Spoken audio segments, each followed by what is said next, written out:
In the heart of Kateta sub-county, in Aguru village, Serere district, lies remarkably ambitious institution, Kateta Hillview Secondary School, under the leadership of head teacher, Mr. Emmanuel Olaboro. This school has become a beacon of hope and a symbol of educational innovation, inspiring the surrounding communities and neighboring schools with its progressive approach to academic and practical learning. This school is believed to have started in about 1993, 1994. This school has been in existence for the last 29 to 30 years or so. But in between there, like any other community-founded school, the school had been through quite a number of challenges that made it collapse, resurrect, collapse, resurrect, until 2011, when government came and took over the school, absorbed the teachers on government payroll, and they started giving unconditional grants that saw the school taking off. This school has been under the leadership of quite a number of people. I can remember a few. Papa Alphonse was here as, I think, his first teacher from the time government took over. Then after him, Mr. Kanayaka came in and took over from Papa Alphonse. After Mr. Kanayaka, then Mr. Okirod came in. Then after Mr. Okirod, I now took over the school in 2023. Through Mr. Olaboro's visionary leadership, the school has seen a wave of developmental projects aimed at enhancing the quality of education, life skills, and infrastructure, shaping it into a model institution. July. The time when I first came here, the school had quite unique challenges from other schools, from other traditional schools. And it was not like something which was quite obvious. It demanded a bit of brain work, a bit of a better community administrative relationship, a better working relationship between the administration and the board. Significantly among the challenges that we had as an institution at the time when I came, I am not sure of the past, I won't talk about my time. From the time that I came was the issue of late coming. That was a very serious issue. You realize that the children would come in, the first child would be here at 8. And sometimes by 11, midday, a majority of them are demanding to be out.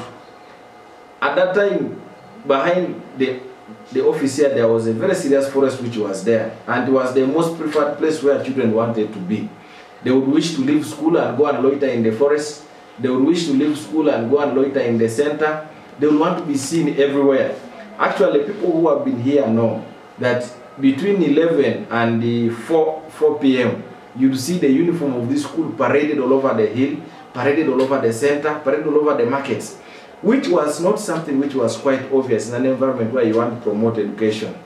The other challenge which was there was the gap between the teacher and the learner at that time. And that could have been probably caused by the low number of the teachers who were here at that time. When I came, we were only 7 teachers on government payroll, including myself and the person.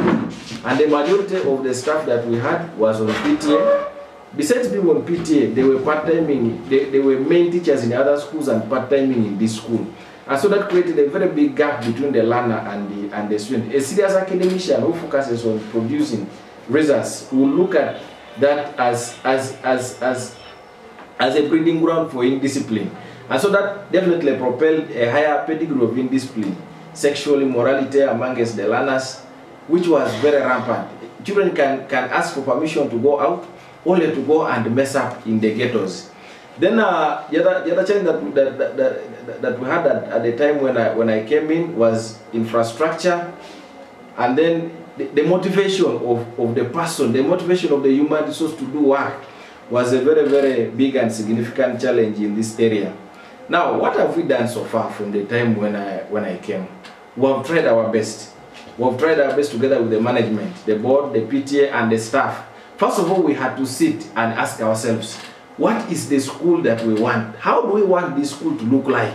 In my first meeting with the staff, and we agreed that among the few things that we need the school to look like, when you look at my wall here, you see the Kateta Hillview that we want. And among the 15 things that we identified, we wanted a school which is a better paying school. And that is one factor that encourages motivation. We also wanted to be a result-oriented school, a school that produces results and output. Because it's not about how much you bring in, it's about what you take out the job market. So we looked at improving performance. Then we also looked at the discipline. We wanted a school which is well-disciplined. Cooperation and teamwork, timely payments, self-directed and motivated staff, good time managers, because the biggest challenge at that time was time management, both of teachers and then students. Then, most importantly, we looked at this being a model school where there is respect and honesty, but we also say this has to be a center for God. Ideally, prayer, discipline equals to academic success. There is nobody who can convince you that you can have children who don't know God. You can have children who are indisciplined and you expect them to excel in academics. That would have been a very big lie. Now, when we agreed on that, we said, now which strategies do we need? So we also had to come up with strategies on how best we could achieve the school that we wanted. And among them includes the participation of both the board, the PTA, and the involvement of the parents in making decisions of the school, motivation of staff, preparation, continuous professional development courses for staff, among others, and all this we have done. We have sent our teachers for professional continuous developments in so many places. Recently, we had a team of biology which went to Kampala, and all that what is we are looking at how best we build a teacher. So far, we have, together with the board and PTA and other stakeholders, we have done significantly well in as far as making the situation better in the institution. One, we focused on feeding our children and improving on the welfare of staff. Our children eat, we give them diet, and we try to balance. And sometimes we ask them, what do you need is in form of diet. Sometimes they can tell you that, Papa, we are tired of meat. This time we want to eat muken, and you give them. This time we want to eat chicken, and you give them. This time we want to eat greens, you give them. Sometimes they say, today we want to have potatoes for lunch, and you give. And that makes our children slightly comfortable. Kateta Hillview Secondary School's transformation is nothing short of remarkable, with Mr. Olaboro's drive for improvement visible in every corner of the school grounds.